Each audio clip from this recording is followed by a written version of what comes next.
Assalamualaikum warahmatullahi wabarakatuh.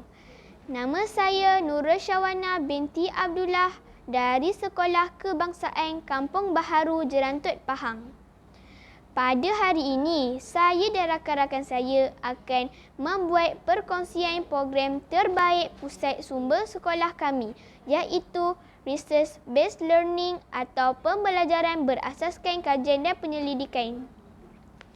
Sebelum itu, ingin saya memperkenalkan barisan panel pembentang, iaitu saya sendiri, Nurul Syawana binti Abdullah. Panel kedua, Siti Nur Hasanah Fatihah binti Suhaidi. Panel ketiga, Anur Najah Najlah binti Kamarul Bahari. Panel terakhir, Muhammad Aris Ikram bin Rizmain.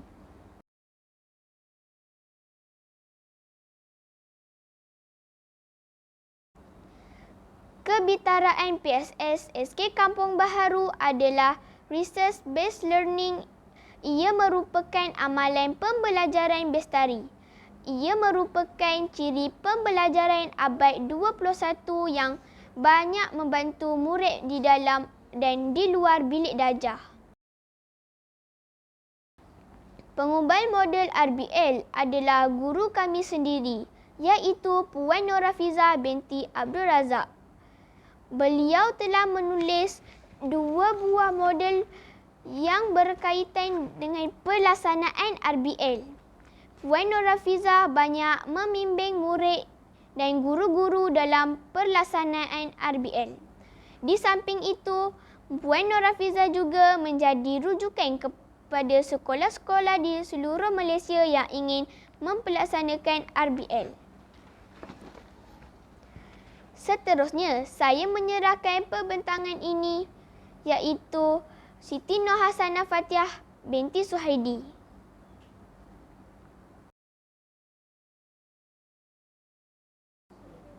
Terima kasih kepada pembentang kita sebentar tadi, iaitu Nurul Syawana binti Abdullah.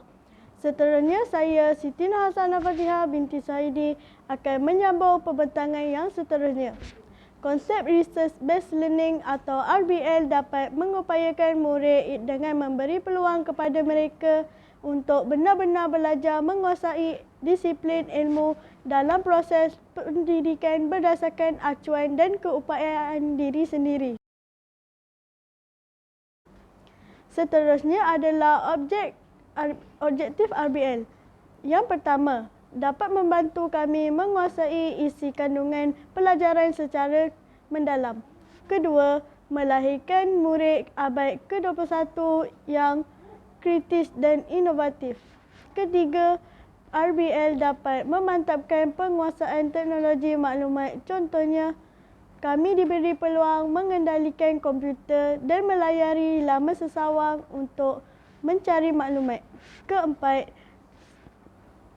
menerapkan nilai dan empati. Apabila kami diberi peluang belajar di dalam komputer dan secara berpasukan, kami diterapkan nilai tolong-menolong dan sifat prihatin.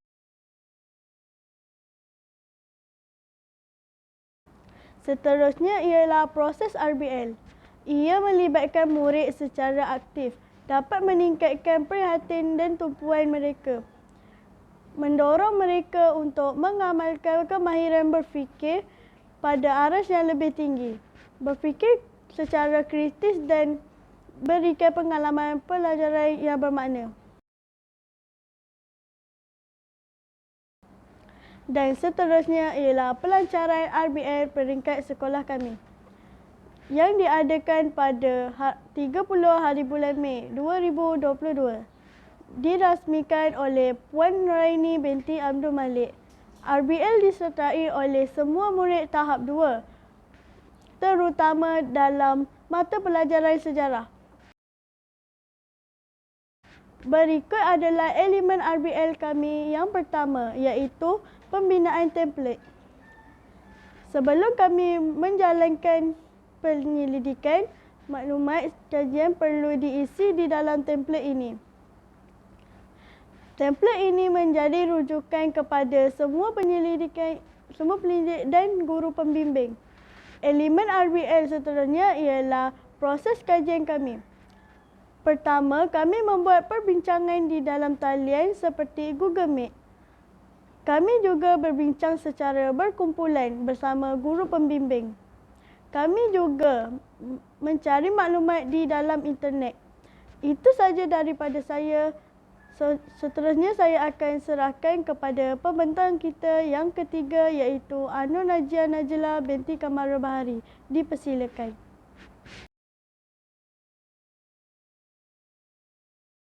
Terima kasih kepada ahli panel kita sebentar tadi, iaitu Siti Nurhasanah Fathiah binti Saidi. Saya Nur Najia Najla binti Kamara Bahari dengan ini akan menyambung perbentangan mengenai RBL ini.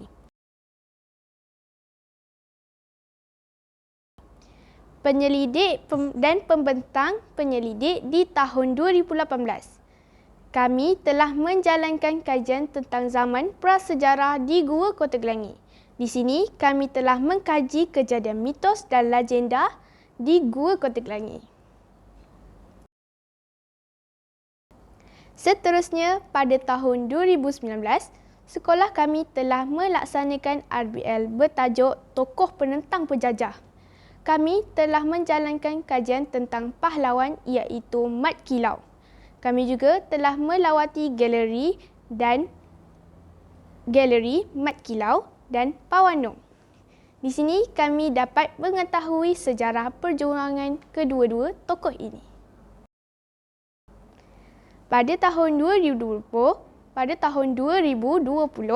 hingga 2021, dunia dikejutkan dengan era pandemik iaitu penularan penyakit yang mengancam nyawa manusia. Kebanyakan negara mengenakan sekatan pergerakan kepada rakyatnya. Begitu jugalah dengan penyelidikan RBL yang terpaksa dibuat menggunakan kaedah panggilan video ataupun Google Meet. Seterusnya, kajian elemen RBL, pembinaan bahan pameran dan perbentangan kajian seperti kronologi, jejak pahlawan, tokoh Perdana Menteri Malaysia dan sambutan Hari Kemerdekaan.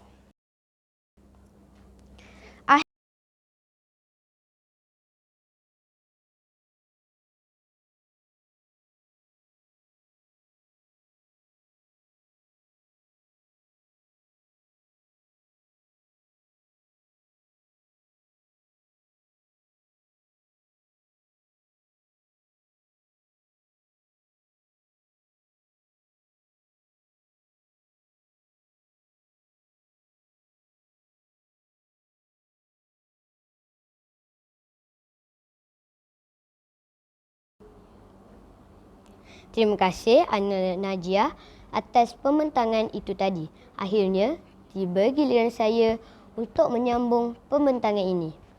Kita mulakan dengan penganjuran.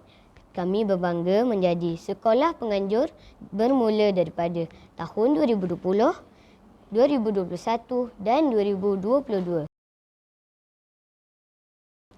Puan Narofizah juga telah membentangkan RBL di Seminar Pendidikan dan Inovasi Pendidikan Antarabangsa IPG Datuk Razali Ismail 2021 pada 21 hingga 22 hari bulan September 2021. Berikut adalah sudut RBL di PSS kami.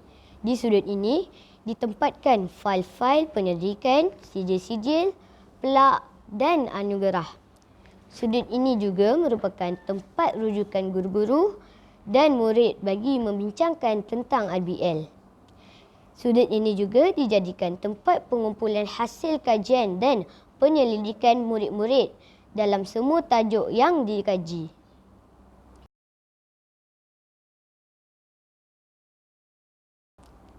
Akhir sekali, saya ingin berkongsi dan menjelaskan impak RBL. Murid-murid, impak yang pertama ialah dapat memberi peluang kepada semua murid terlibat untuk mempamerkan bakat dan keupayaan mereka, membuka peluang dalam menjana idea yang baru. Seterusnya, melalui pembentangan hasil pendidikan, murid-murid dapat mengingati semula apa yang dipelajari untuk dikongsi bersama. Seterusnya, kemahiran berkomunikasi dan berinteraksi dapat ditingkatkan semasa membuat pembentangan. Dan yang terakhir sekali, murid-murid belajar mengakses pelbagai sumber yang terdapat di sekeliling mereka sebagai proses pembelajaran. Sebagai salah seorang penyelidik, kami dapat memahami isi kandungan pelajar secara mendalam kerana mencari sendiri maklumat yang diperlukan. Dari pasukan SK Kampung Baharu. Sebelum kami mengakhiri pembentangan ini, serangkap pantun daripada kami. Kami murid di kaki bukit, punya semangat bukan sedikit. Walau penat, walau letih, namun kami tidaklah serit. Terima kasih, semoga berjumpa lagi pada tahun akan datang. Sekian, terima kasih.